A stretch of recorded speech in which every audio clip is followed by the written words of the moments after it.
नमस्कार दोस्तों, एक बार फिर से हाजिर हूँ आपकी सेवा में। मेरे YouTube चैनल पर आप सबका स्वागत है। चैनल को सब्सक्राइब करें और बेल आइकन को प्रेस करें। दोस्तों, आज आपको सरकारी कर्मचारियों की राजकाज पर अचल संपत्ति को ऑनलाइन करने के लिए एक मोबाइल एप्लीकेशन राजकाज आईपीआर आया है। उसके थ्रू आपको अचल संपत्ति किस प्रकार से ऑनलाइन कर सकते हैं, उसकी प्रक्रिया के बारे में बताया जाएगा। वीडियो को अंत तक जरूर देखें। सर्वप्रथम प्ले स्टोर से राजकाज आईपीआर एप्लीकेशन को डाउनलोड करें। लिंक मेरे डिस्क्रिप्शन में आपको मिल जाएगा। डाउनलोड करने के बाद आपको एप्लीकेशन ऑन ओपन करना है।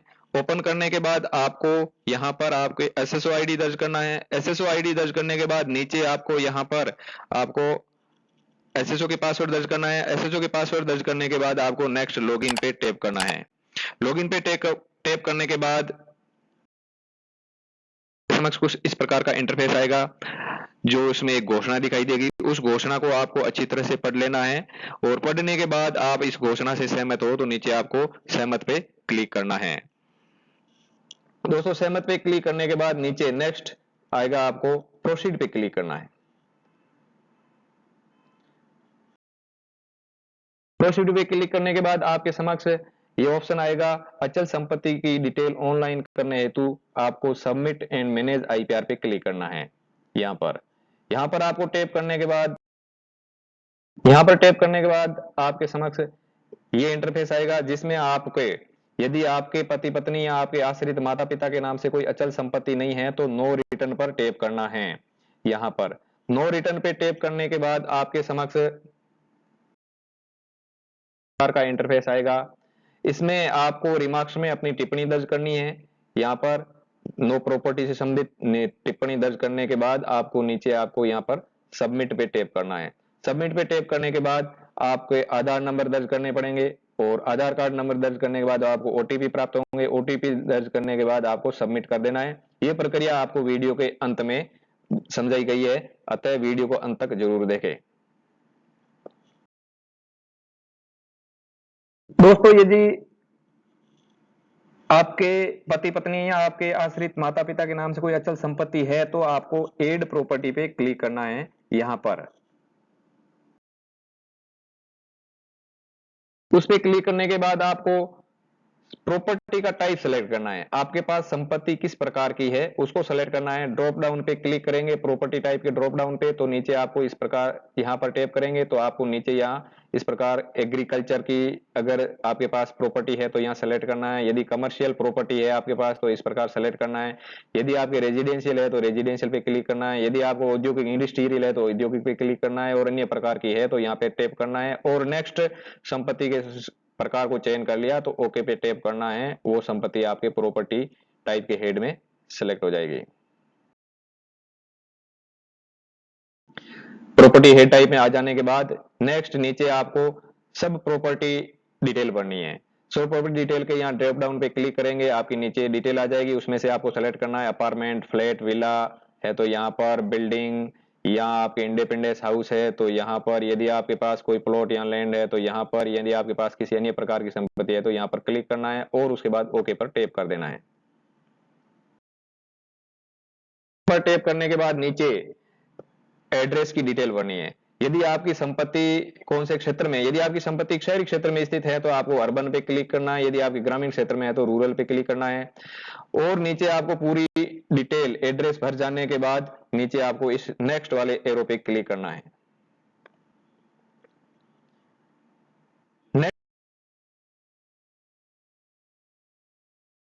आपसे प्रॉपर्टी एक्वायर्ड के बारे में पूछा जाएगा, यानी मैनर एक्वायर्ड। आपने संपत्ति को किस प्रकार से प्राप्त किया, जैसे आपने खरीदा है या इनहेरिटेज विल पुश्तैनी है या गिफ्ट है या किसी अदर प्रकार से आपने उसको संपत्ति को प्राप्त किया है। यहाँ आगे वो जो ऑप्शन आएगा मैनर एक्वायर्ड, उस पर टैप करना है। उस पर टैप करोगे ड्रॉप डाउन में लिस्ट में ये शो हो जाएंगे ऑप्शन। जिस प्रकार से भी आपने संपत्ति को प्राप्त किया है उसको आपको सेलेक्ट कर देना है और उसके नीचे आपको पूछना है सब मैनर एक्वायर्ड। सब मैनर एक्वायर्ड में आपने जैसे मान लो मैंने परचेज की है तो किस प्रकार से परचेज की है, financial support from family member से या लोन से या सेविंग से या फिर मल्टीपल सोर्सेज से।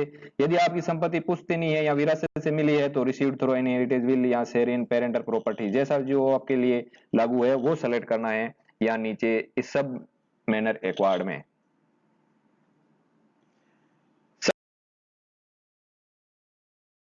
नेक्स्ट आपसे ये डिटेल भरनी है जिसमें कौन सी तारीख को आपने संपत्ति को एक्वायर किया, यानी संपत्ति प्राप्त करने की दिनांक को आपको यहां पर कैलेंडर से सेलेक्ट करना है।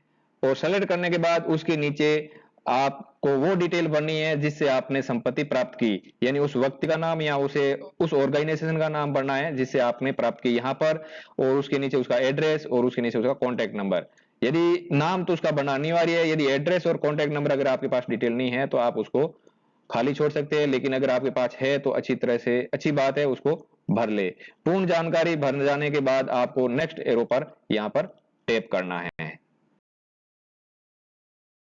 क्लिक करने के बाद आपके समक्ष आएगा संपत्ति किसकी है, ओन्ड बाई, मालिक कौन है, यानी आप खुद हो, संपत्ति आपके खुद के नाम है तो आपको सेल्फ को सेलेक्ट करना है। यदि आप संपत्ति आपके डिपेंडेंट यानी आपके आश्रित, आपके पति पत्नी या आपके माता पिता के नाम से है तो आपको यहां से सेलेक्ट करना है।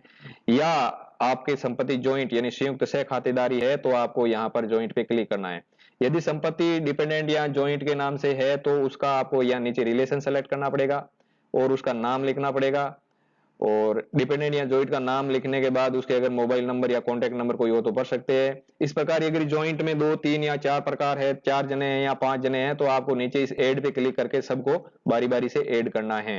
ऐड करने के बाद आपको उक्त जानकारी जब सबमिट हो जाती है, भर दी जाती है तो आपको नेक्स्ट एरो पे क्लिक करना है।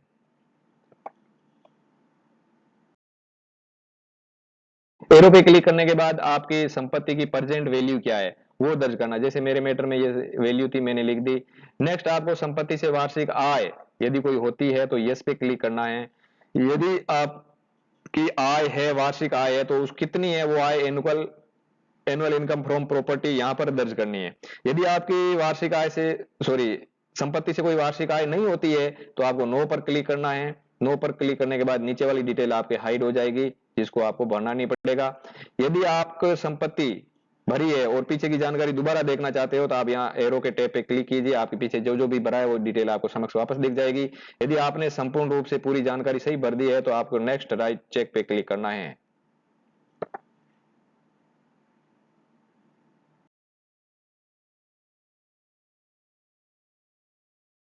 राइट चेक पे क्लिक करने के बाद आपको और कोई अचल संपत्ति ऐड करना हो तो इस ऐड प्लस पे क्लिक कीजिए, ऐड आइकन पे क्लिक कीजिए। आपको दोबारा वही प्रोसेस करना पड़ेगा। सारी संपत्ति भर जाने के बाद आपको नीचे इस प्रकार से संपत्ति दिखेगी, इसको एक बार चेक कर लेना है। 1 नंबर प्रॉपर्टी, 2 नंबर, 3 नंबर, इस प्रकार आपको सीरियल से दिखेगी, उसको आपको सेव करके चेक कर लेना है।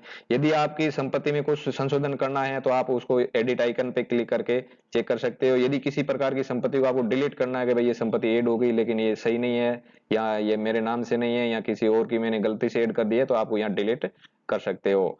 ये चीज आपने संपूर्ण जानकारी सही और अच्छी तरह से भर ली है तो फिर नेक्स्ट सबमिट आईपीआर पे क्लिक करना है।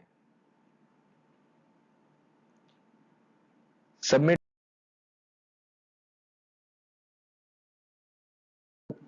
चेक करने के बाद आपको ई साइन है तो यहां पर आधार कार्ड नंबर दर्ज करने हैं। आधार नंबर दर्ज करने के बाद आपको सेंड ओटीपी पे क्लिक करना है।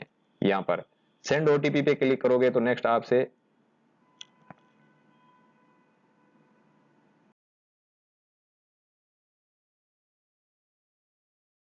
ओटीपी दर्ज करने का पूछेगा।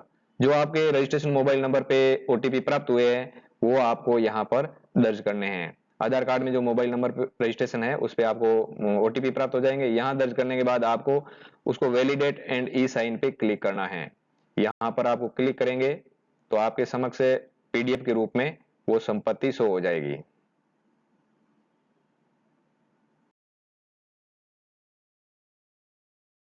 प्रकार से। ये संपत्ति शो हो जाने के बाद आपको इसी तरह से देख लेना है और उसको अपने मोबाइल में पीडीएफ के रूप में सेव कर लो या उसका प्रिंट निकाल के सुरक्षित कर लो। नेक्स्ट मैंने जो स्टेप नंबर 3 बताया था उससे आगे की प्रक्रिया दूसरा ऑप्शन है व्यू सबमिट आईपीआर। यदि आपने पर संपत्ति को ऑनलाइन दर्ज कर दिया है या पूर्व के वर्ष को आपने संपत्ति दर्ज कर दी है उसको देखना हो तो आपको यहां पर व्यू सबमिट आईपीआर पे क्लिक करना है। व्यू सबमिट आईपीआर पे क्लिक करने के बाद आपको ड्रॉप डाउन बॉक्स से सेलेक्ट ईयर, वर्ष को सेलेक्ट करना है, कौन से वर्ष की आपको संपत्ति चेक करना है। यहाँ ड्रॉप डाउन पे क्लिक करोगे, नीचे आपको ईयर की लिस्ट आ जाएगी, उस ईयर को सेलेक्ट करना है जिस ईयर की आपको संपत्ति चेक करना है, और फिर नेक्स्ट आपको एक ओके पे क्लिक कर देना है। ओके पे क्लिक करने के बाद आपको सर्च पे टैप करना है। सर्च पे टैप करोगे तो आपके सामने संपत्ति शो होगी। जैसे मैंने 2021 की संपत्ति को देखा है तो ये नीचे शो हो गई है, ये संपत्ति यहाँ से चेक कर सकते हो। फिर नेक्स्ट नीचे और डिटेल देखने के लिए आपको व्यू आईपीआर पे टैप करना है।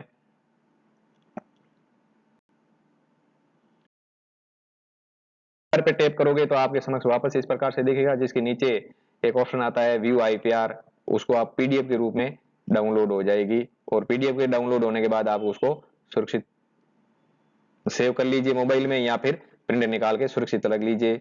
यदि आपने संपत्ति को फिलअप कर दिया है, प्रिंट निकालने के बाद आपने देखा है कि ये संपत्ति सही नहीं है, कुछ गड़बड़ रह गई है, तो आप रिवाइज आईपीआर पे क्लिक करके उस संपत्ति को दोबारा भर सकते हैं। लेकिन शर्त यही है कि रिवाइज आईपीआर का ऑप्शन एक बार भरने के बाद दोबारा आपको ये ऑप्शन शो नहीं होगा।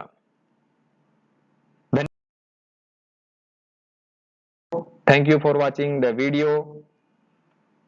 इसी प्रकार मेरे चैनल को सब्सक्राइब करें और बेल आइकन को क्लिक कीजिए, आपको नए नए वीडियो मिलते रहेंगे। धन्यवाद।